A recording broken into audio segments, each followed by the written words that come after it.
ಇನ್ನು ಪಶ್ಚಿಮ ಘಟ್ಟದ ಸೂಕ್ಷ್ಮ ಪ್ರದೇಶಗಳಲ್ಲಿ ಆಫ್ ರೋಡಿಂಗ್ ದಂಧೆ ನಡೀತಾ ಇದೆ. ತುಂಬಾ ಸೂಕ್ಷ್ಮವಾಗಿರುವಂತಹ ಪ್ರದೇಶ ಪಶ್ಚಿಮ ಘಟ್ಟ.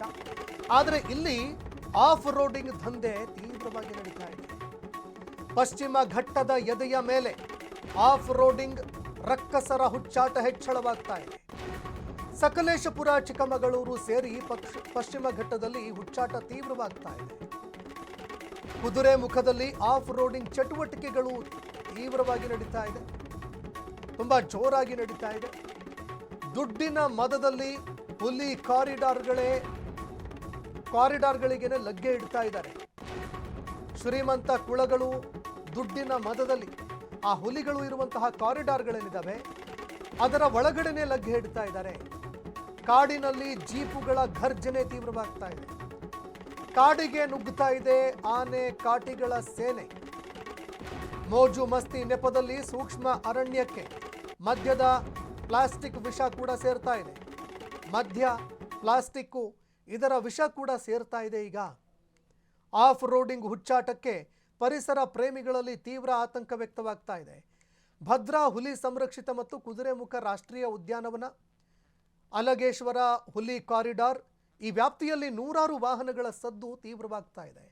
ಆಫ್ ರೋಡಿಂಗ್ ಮೋಜಿಗೆ ವನ್ಯಜೀವಿಗಳ ನೆಮ್ಮದಿಗೆ ತೀವ್ರ ಭಂಗವಾಗ್ತಾ ಇದೆ.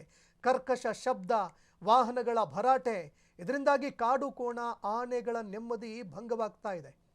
ಮೋಜಿನ ಸವಾರಿಗೆ ಮೂಕ ಪ್ರಾಣಿಗಳ ಸಹಜ ವರ್ತನೆಯಲ್ಲಿ ಭಾರಿ ಬದಲಾವಣೆ ಕಂಡು ಬರ್ತಾ ಇದೆ. ಅದಕ್ಕೆ ಧಕ್ಕೆ ಆಗ್ತಾ ಇದೆ.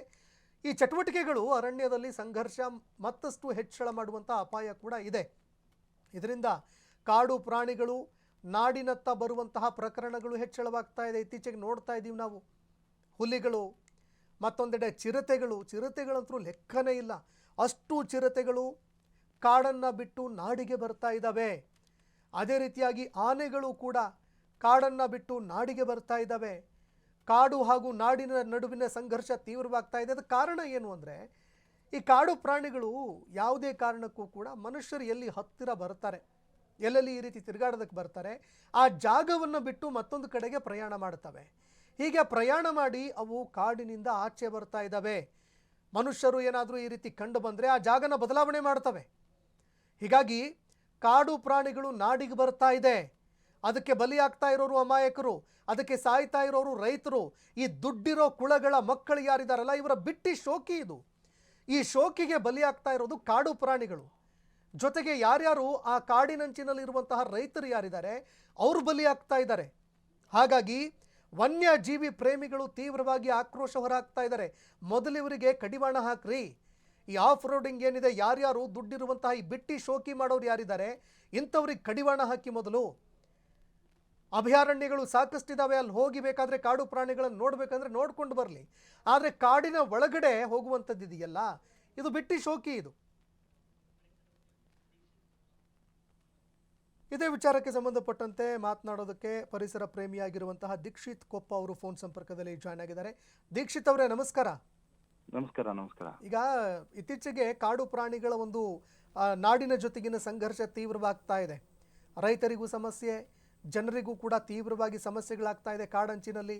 ಆದರೆ ಈ ಆಫ್ ರೋಡಿಂಗ್ ಇದೆಯಲ್ಲ, ಇದು ತೀವ್ರವಾಗ್ತಾ ಇದೆ ಇತ್ತೀಚೆಗೆ. ಇದರಿಂದ ಯಾವ ರೀತಿ ಪರಿಸರದ ಮೇಲೆ ಪರಿಣಾಮ ಬೀರ್ತಾ ಇದೆ, ಈ ಬಗ್ಗೆ ಮಾತಾಡೋದಾದ್ರೆ ಸರ್. ಸರ್, ಇವಾಗ ಏನಾಗಿದೆ ಅಂತ ಹೇಳಿದ್ರೆ, ಈ ಚಿಕ್ಕಮಗಳೂರು, ಹಾಸನ ಮತ್ತು ನಮ್ಮ ಈ ಶಿವಮೊಗ್ಗ ಈ 3 ಜಿಲ್ಲೆಗಳಲ್ಲಿ ಕಾಡು ಪ್ರಾಣಿಗಳ ಜೊತೆಗಿನ ಮಾನವನ ಸಂಘರ್ಷ ದಿನದಿಂದ ದಿನಕ್ಕೆ ಹೆಚ್ಚಾಗ್ತಿದೆ. ನಮ್ಮಲ್ಲಿ ಹೇಗಾಗಿದೆ ಅಂದ್ರೆ, ಒಂದು ಕಡೆಯಿಂದ ಕಾಡಾನೆ ಕಾಟ, ಇನ್ನೊಂದು ಕಡೆಯಿಂದ ಈ ಕಾಡು ಕೋಣಗಳ ಕಾಟ, ಇದೆರಡು ಕಾಟಗಳು ಕೂಡ ಹೆಚ್ಚಾಗಿದ್ದಾವೆ.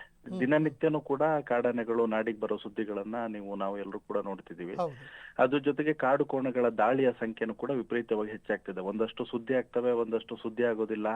ಈ ಹಳ್ಳಿ ಭಾಗದಲ್ಲಿ ಸುದ್ದಿ ಆಗುವಂತ ದಾಳಿಗಳ ಬಗ್ಗೆ ದೊಡ್ಡ ಮಟ್ಟದಲ್ಲಿ ಸುದ್ದಿ ಆಗೋದಿಲ್ಲ. ಜೀವ ಹೋದಾಗ ಮಾತ್ರ ಅದ್ರ ಬಗ್ಗೆ 1-2 ದಿನ ನಾಟಕಗಳು ನಡೀತವೆ, ಡ್ರಾಮಾಗಳು ನಡೀತವೆ, ರಾಜಕೀಯ ಮೇಲಾಟಗಳು ನಡೀತವೆ. ಅದಾದ್ಮೇಲೆ ಎಲ್ಲದೂ ಕೂಡ ಸೈಲೆಂಟ್ ಆಗುತ್ತೆ. ಇದರ ನಡುವೆ ಯಾಕೆ ನಮಗೆ ಈ ರೀತಿ ಆಗ್ತಿದೆ ಅನ್ನೋದನ್ನ ನಾವು ಕುಲಂಕುಷವಾಗಿ ನೋಡ್ತಾ ಹೋದಾಗ ಇದನ್ನು ಕೂಡ ಒಂದು ಕಾರಣ ಅಂತಾನೆ ನಾವು ಹೇಳ್ಬೋದು. ಯಾವುದು ಈ ದುಡ್ಡಿರೋರ ಹುಚ್ಚಾಟ ಅಂತ ಹೇಳಿ ಹೇಳ್ಬೋದು. ಇದನ್ನ ಆಫ್ ರೋಡ್ ಅನ್ನೋದಕ್ಕಿಂತನೂ ಕೂಡ ದುಡ್ಡಿರೋರ ಹುಚ್ಚಾಟ.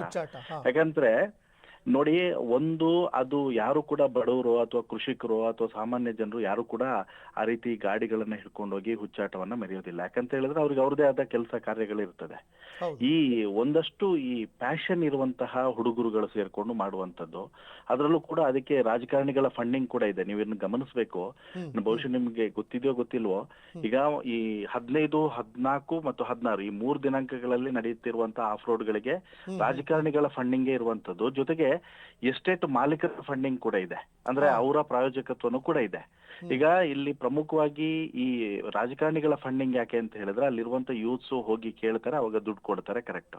ಬಟ್ ಎಂಡ್ ಆಫ್ ದಿ ಡೇಗೆ ಅಲ್ಲಿ 3 ಇಲಾಖೆಗಳು ಕಣ್ಮುಚ್ಕೊಂಡು ಕುಳಿತಿದ್ದಾವೆ. ಒಂದು RTO, 2 ಪೊಲೀಸು, 3ನೇದು ಫಾರೆಸ್ಟ್. ಮುಖ್ಯವಾಗಿ ಫಾರೆಸ್ಟ್ ಇಲಾಖೆ ಕಣ್ಮುಚ್ಕೊಂಡು ಕುಳಿತಂತ ಪರಿಣಾಮ ಇವೆಲ್ಲ ಹೆಚ್ಚಾಗ್ತಿರೋದು. 2ನೇದು RTO ಮತ್ತು ಪೊಲೀಸರು ಯಾವುದೋ ಒಂದು ಬೈಕ್ ಸೈಲೆನ್ಸರ್ ಆಲ್ಟ್ರ್ ಮಾಡಿದ್ರು ಅಂದ ತಕ್ಷಣ ರೋಡಲ್ಲಿ ಹೋಗಿ ಹಿಡಿತಾರೆ, ಕರೆಕ್ಟ್ ಅಲ್ವಾ? ಹಾಗಾದ್ರೆ ಈ ಜೀಪ್ ಗಳನ್ನ ಆಲ್ಟ್ರೇಷನ್ ಮಾಡಿ ಈ ಮಟ್ಟಿನ ಸೌಂಡ್ ಗಳನ್ನ ಮಾಡ್ಕೊಂಡು ಅವರು ಆಫ್ ರೋಡ್ ಮಾಡ್ತಿದ್ದಾರೆ, ಯಾಕೆ ಹಿಡಿಯಲ್ಲ? ಯಾರಿಗೂ ಯಾಕೆ ಹೋಗಿ ಫೈನ್ ಹಾಕಲ್ಲ? ಮೊದಲೇ ಕ್ವಶನ್. 2ನೇ ಕ್ವಶನ್, ಅರಣ್ಯ ಇಲಾಖೆ ಬರೋದಾದ್ರೆ, ಅರಣ್ಯ ಇಲಾಖೆಯಲ್ಲಿ ನಿಮಗೆ ಮಲೆನಾಡು ಭಾಗದವರಿಗೆ ಎಸ್ಪೆಷಲಿ ಇದ್ರ ಬಗ್ಗೆ ಸಂಪೂರ್ಣ ಗೊತ್ತಿರುತ್ತೆ. ಒಂದು ಕಟ್ಟಿಗೆ ತಗೊಂಡು ಹೋಗ್ಲಿಕ್ಕೆ ಅಂದ್ರೆ ಅವರು ಅಡಿಗೆ ಮಾಡುವಂತ ಒಲೆಗೆ ಹಾಕುವಂತ ಕಟ್ಟಿಗೆ ಆಗಿರ್ಬೋದು, ಅಥವಾ ಬಿಸಿನೀರ್ ಕಾಯ್ಸಕ್ ಉಪಯೋಗಿಸುವಂತ ಕಟ್ಟಿಗೆ ಆಗಿರ್ಬೋದು, ಅದನ್ನ ತಗೊಂಡು ಹೋಗ್ಲಿಕ್ಕೆ ಕಷ್ಟ ಇದೆ. ಅಂದ್ರೆ ಅದನ್ನ ತಗೊಂಡು ಹೋಗ್ಲಿಕ್ಕೂ ಬಿಡಲ್ಲ ಫಾರೆಸ್ಟ್ ಅವರು. ಇನ್ನು ಈ ಕೊಟ್ಟಿಗೆಗಳಿಗೆ ಹಾಕುವ ದನದ ಅಡಿಗಡೆ ಹಾಕುವಂತಹ ಹಸಿ ಏನು ಎಲೆಗಳಿದಾವೆ, ಅದನ್ನ ಕೂಡ ತಗೊಂಡು ಹೋಗ್ಲಿಕ್ಕೆ ದರ್ಗು ಅಂತ ಹೇಳಿ ಹೇಳ್ತಾರೆ, ಒಣಗಿರೋದಕ್ಕೆ ದರ್ಗು ಅಂತಾರೆ. ಈ ಹಸಿ ಇರುವಂತ ಎಲೆಗಳು ಇದನ್ನು ಕೂಡ ತಗೊಂಡು ಹೋಗ್ಲಿಕ್ಕೆ ಫಾರೆಸ್ಟ್ ಅವ್ರು ಬಿಡೋದಿಲ್ಲ.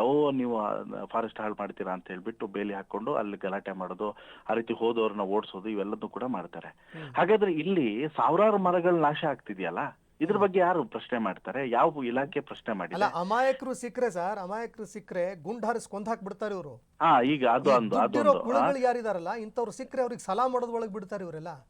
ಹೌದು. ನೀವು ನೋಡಿ, ಅದೇ ಈ ನಿಮ್ಗೆ ಇನ್ನೊಂದು ಮುಖ್ಯವಾದ ವಿಚಾರ ಹೇಳ್ಬೇಕು ಅಂತ ಹೇಳಿದ್ರೆ, ಚಿಕ್ಕಮಂಗ್ಳೂರು ಭಾಗದಲ್ಲಿ, ಹಾಸನ ಭಾಗದಲ್ಲಿ ಇರುವಂತಹ ಆಲ್ಮೋಸ್ಟ್ ಆಲ್ ಎಸ್ಟೇಟ್ ಗಳು ಎಲ್ಲಾರದು ಯಾರ್ದು ಅಂತ ಹೇಳಿ ಕೇಳಿದ್ರೆ ರಾಜಕಾರಣಿಗಳದ್ದು. ಒಬ್ಬೊಬ್ರದ್ದು 300 ಎಕರೆ ಇದೆ, 400 ಎಕರೆ ಇದೆ, 600 ಎಕರೆವರೆಗೂ ಕೂಡ ಇದೆ. ಒಬ್ಬೊಬ್ರದ್ದು ಸಾವಿರಾರು ಎಕರೆ ಎಸ್ಟೇಟ್ ಗಳನ್ನ ಮಾಡ್ಕೊಂಡಿದ್ದಾರೆ. ಅದರಲ್ಲಿ ಅರ್ಧ ಒತ್ತುವರಿ, ಅರ್ಧ ದಾಖಲಾತಿಗಳು ಇರುವಂತದ್ದು. ಅದ್ರಲ್ಲಿ ನೀವು ನಂಬ್ತಿರೋ ಬಿಡ್ತಿರೋ ಪ್ರತಿದಿನ ಹಂಟಿಂಗ್ ಆಗುತ್ತೆ, ಪ್ರತಿದಿನ ಬೇಟೆಗೆ ಹೋಗ್ತಾರೆ.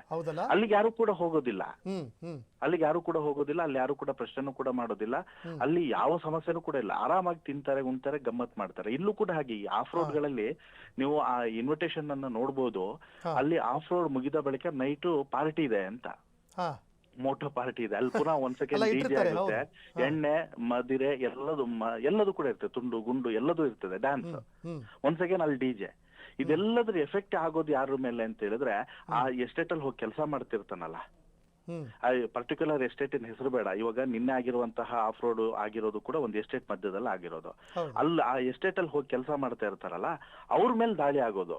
ಕಾಡ್ಕೋಣನೋ ಕಾಡಾನೆನೋ ದಾಳಿ ಮಾಡೋದು ಯಾರಿಗೆ ಅಂತ ಹೇಳಿದ್ರೆ ಎಂಡ್ ಆಫ್ ದಿ ಡೇಗೆ ಅವ್ರ ಮೇಲೆ ದಾಳಿ ಮಾಡೋದು. ಆ ಎಸ್ಟೇಟ್ ಮಾಲೀಕನೂ ಕೂಡ ದಾಳಿಗೊಳಗಾಗಲ್ಲ, ಅಥವಾ ಈ ಆಫ್ ರೋಡಿಗೆ ಯಾರು ಬಂದಿರ್ತಾರೆ ನೋಡಿ, ಭಾಗವಹಿಸಿರ್ತಾರೆ ನೋಡಿ, ಅವ್ರು ಯಾರು ಕೂಡ ದಾಳಿಗೊಳಗಾಗೋದಿಲ್ಲ. ಯಾಕೆ ಅಂತ ಹೇಳಿದ್ರೆ ಆ ಸೌಂಡ್ ಇಂದಾನೋ ಇನ್ನಿಂದೋ ಮತ್ತೊಂದರಿಂದನೋ ಎಲ್ಲ ಕಾಡು ಪ್ರಾಣಿಗಳು ಡಿಸ್ಟರ್ಬ್ ಆಗ್ತಾವಲ್ವಾ. ಅದ್ರ ಎಂಡ್ ಆಫ್ ದಿ ಡೇ ಪರಿಣಾಮ ಆಗೋದು ಯಾರಿಗೆ? ಈ ಮಲೆನಾಡಿನ ಮೂಲ ನೆಲವಾಸಿಗಳಿಗೆ ಮಾತ್ರ. ಆಮೇಲೆ ಒಂದಷ್ಟು ಜನ ಏನು ಈಗ ಈಶ್ವರ್ ಖಂಡ್ರೆ ಒಂದು ಆದೇಶ ಮಾಡಿದ್ರು, ಕೊನೆಯದಾಗಿ ಅವ್ರು ಆದೇಶ ಮಾಡಿದ್ರು, ಯಾವ್ದು ಕುದುರೆಮುಖ ರಾಷ್ಟ್ರೀಯ ಉದ್ಯಾನವನದಲ್ಲಿ ಆಫ್ ರೋಡ್ ಮಾಡಬಾರ್ದು ಅಂತ ಹೇಳಿ ಆದೇಶವನ್ನ ಮಾಡಿದ್ರು. ಹಾಗಾದ್ರೆ ಅದನ್ನ ಈ ಎಲ್ಲಾ ಕಡೆ ಯಾಕೆ ಅದನ್ನ ಪಾಲಿಸ್ಲಿಕ್ಕೆ ಸಾಧ್ಯ ಇಲ್ಲ ಅನ್ನೋದು ನಮ್ಮ ಮೂಲ ಪ್ರಶ್ನೆ. ಓಕೆ, ಸಾಕಷ್ಟು ವಿಚಾರಗಳನ್ನು ಹಂಚಿಕೊಂಡ್ರಿ ದೀಕ್ಷಿತ್ ಸರ್. ನಮ್ಮ ಜೊತೆಗೆ ಮಾತಾಡಿದ್ದಕ್ಕೆ ಧನ್ಯವಾದಗಳು.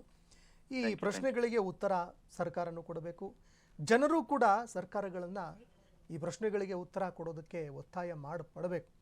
ಯಾಕಂದರೆ ನೋಡಿದ್ವಿ 3 ಜನ ಅಮಾಯಕರು ಸತ್ತು ಹೋದ್ರು ರೀ. ಯಾರಾದರೂ ಉತ್ತರದಾಯಿತ್ವ ಇದ್ದಾರಾ? ಯಾರಾದರೂ ಹೊಣೆಗಾರರಿದ್ದಾರಾ ಅದಕ್ಕೆ?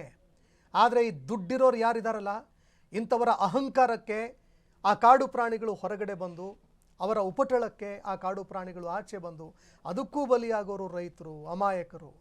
ಆ ಒಂದು ಕಾಡಿನ ಒಂದು ಪ್ರದೇಶ ಏನಿದೆ ಆ ಭಾಗದಲ್ಲಿ ಕಾಡಂಚಿನಲ್ಲಿ ತಮ್ಮ ಜೀವನ ಮಾಡಿಕೊಂಡಿರೋರು ಯಾರಿದ್ದಾರೆ ಅಂಥವರೇ ಬಲಿಯಾಗೋದು. ಇವರು ಒಂದಿನ ಬರ್ತಾರೆ, ಕೆಲವೊಂದು ದಿನ ಅಲ್ಲಿ ತಿರುಗಾಡಿಬಿಟ್ಟು ಆಫ್ ರೋಡು ಮತ್ತೊಂದು ಮಗದೊಂದು ಅಂತ ಶೋಕಿ ಹೊಡಿತಾರೆ. ಸಾಯಂಕಾಲ ಅಲ್ಲಿ ಎಲ್ಲೆಲ್ಲಿ ಇವರು ಆಫ್ ರೋಡಿಂಗ್ ಮಾಡ್ತಾರೆ ಅಲ್ಲಲ್ಲಿ ಪಾರ್ಟಿ ಇರುತ್ತೆ, ಅಲ್ಲಿ DJ ಸೌಂಡು ಮತ್ತೊಂದು ಮಗದೊಂದು ಅಂತ ಕುಣಿದು ಕುಪ್ಪಳಿಸಿ ಹೆಂಡ ಕುಡಿದು ಮೋಜು ಮಸ್ತಿ ಮಾಡಿ ಅಲ್ಲಿಂದ ಆಚೆ ಹೋಗ್ತಾರೆ, ಬೇಟೆನೂ ಆಡ್ತಾರಲ್ಲಿ. ಕೇಳೋರು ಯಾರೂ ಇಲ್ವಲ್ಲ. ಇವರುಗಳ ಸಾವುಗಳು ತುಂಬ ದೊಡ್ಡ ಸಾವುಗಳಾಗುತ್ತೆ. ಆದರೆ ಯಾರು ಅಮಾಯಕರು ಇರ್ತಾರಲ್ಲ ಅಂಥವರ ಸಾವುಗಳು ಬರೀ ನಂಬರ್ ಅಷ್ಟೇ. ನಮ್ಮ ಸಮಾಜಗಳಿಗೆ, ನಮ್ಮ ಸರ್ಕಾರಗಳಿಗೂ ಕೂಡ ಅಷ್ಟೇ, ಅದೊಂದು ನಂಬರ್ ಅಷ್ಟೇ. ಏನು ಕಾಕ್ರೋಚ್ಗಳು ಅಂತ ಯುವಕರು ಹೇಳ್ಕೊಂಡು ತಿರುಗಾಡ್ತಾ ಇದ್ರು, ನಿಜವಾಗ್ಲೂ ಕೂಡ ಕಾಕ್ರೋಚ್ಗಳಾಗ್ಬಿಟ್ಟಿದ್ದಾರೆ. ಈ ಬಗ್ಗೆ ಮಾತಾಡೋದಕ್ಕೆ ಪರಿಸರ ತಜ್ಞರಾಗಿರುವಂತಹ ನಾಗರಾಜ್ ಅವರು ಜಾಯ್ನ್ ಆಗಿದ್ದಾರೆ. ಸರ್ ನಮಸ್ಕಾರ. ನಮಸ್ಕಾರ. ಈಗ ಆಫ್ ರೋಡಿಂಗ್ ತುಂಬ ಜಾಸ್ತಿ ಆಗ್ತಾ ಇದೆ ಸರ್. ಅಮಾಯಕರು ಬಲಿ ಆಗ್ತಾರೆ, ಆದರೆ ದುಡ್ಡಿರೋರು ಆಫ್ ರೋಡಿಂಗ್ ಅಂತ ಶೋಕಿ ಹೊಡೆದು ಹೋಗ್ತಾರೆ, ಅದಕ್ಕೂ ಕೂಡ ಕಾಡಂಚಿನಲ್ಲಿ ಇರೋರು ಬಲಿ ಆಗ್ತಾ ಇದ್ದಾರೆ. ಏನು ಹೇಳ್ತೀರಿ ಸರ್? ಹೌದು, ಇವಾಗ ಆಫ್ ರೋಡಿಂಗ್ ಅನ್ನೋದು ನಮ್ಮ ಪಶ್ಚಿಮ ಘಟ್ಟಕ್ಕೆ ಒಂದು ಹೊಸ ರೀತಿ ಕಂಟಕ ಆಗಿದೆ. ಎಲ್ಲೆಲ್ಲ ಕಾಡಂಚಿನ ಜಾಗಗಳಿದಾವೆ ಅಲ್ಲಿ ವೀಕೆಂಡ್ ಆದ ತಕ್ಷಣ ಬೇರೆ ಮಹಾನಗರಗಳಿಂದ ಶ್ರೀಮಂತ ಜನರು ತಮ್ಮ ಮೋಜು ಮಸ್ತಿ ಮಾಡೋದಕ್ಕೆ ಬರ್ತಾರೆ. ದೊಡ್ಡ ದೊಡ್ಡ ಜೀಪ್ಗಳಲ್ಲಿ ಬಂದು ಎಲ್ಲಿ ಅವರಿಗೆ ಕಾಡಂಚಿನ ಜಾಗಗಳೇ ಬೇಕು, ಮಣ್ಣಿನ ರಸ್ತೆಗಳು ಬೇಕು, ಆಮೇಲೆ ಕಡ್ಡಾದ ರಸ್ತೆಗಳು, ಗುಡ್ಡ ಇಳಿಜಾರು ಇಂಥದ್ದೆಲ್ಲ ಬೇಕು. ಅಲ್ಲಿ ಅವರು ಮೋಜು ಮಸ್ತಿಗೆ ಓಡಾಡ್ತಾರೆ. ಅದರ ಸಮಸ್ಯೆಗಳನ್ನ ಅಲ್ಲಿ ಜನ ಅನುಭವಿಸ್ಬೇಕಾಗತ್ತೆ. ಒಂದು, ಅಲ್ಲಿ ರಸ್ತೆ ಹಾಳಾಗತ್ತೆ, ಜೊತೆಗೆ ಅಲ್ಲಿ ವನ್ಯಜೀವಿಗಳಿಗೆ ತೊಂದರೆ ಆಗತ್ತೆ. ಈ ಜೀಪ್ಗಳಾಗಿರ್ಬೋದು, ಇವುಗಳೆಲ್ಲ ಮಾಡಿಫೈಡ್ ಟೈರ್ಸ್ ಇರುತ್ತೆ, ಮಾಡಿಫೈಡ್ ಸೈಲೆನ್ಸರ್ ಇರುತ್ತೆ. ಇದರ ಸೌಂಡ್ಗಳು ವಿಪರೀತ ಇರುತ್ತೆ. ಅದು ಅಲ್ಲಿ ಸುತ್ತಮುತ್ತ ವೈಲ್ಡ್ ಲೈಫಿಗೆಲ್ಲ ತುಂಬಾ ಇಂಪ್ಯಾಕ್ಟ್ ಆಗುತ್ತೆ. ಓಕೆ, ಧನ್ಯವಾದಗಳು ನಾಗರಾಜ್ ಸರ್ ನಮ್ಮ ಜೊತೆಗೆ ಮಾತಾಡಿದ್ದಕ್ಕೆ. ಸದ್ಯಕ್ಕೆ ಇದಕ್ಕೆ ಕಡಿವಾಣ ಹಾಕೋದಕ್ಕೆ ಅರಣ್ಯ ಇಲಾಖೆ ಮುಂದಾಗಬೇಕು.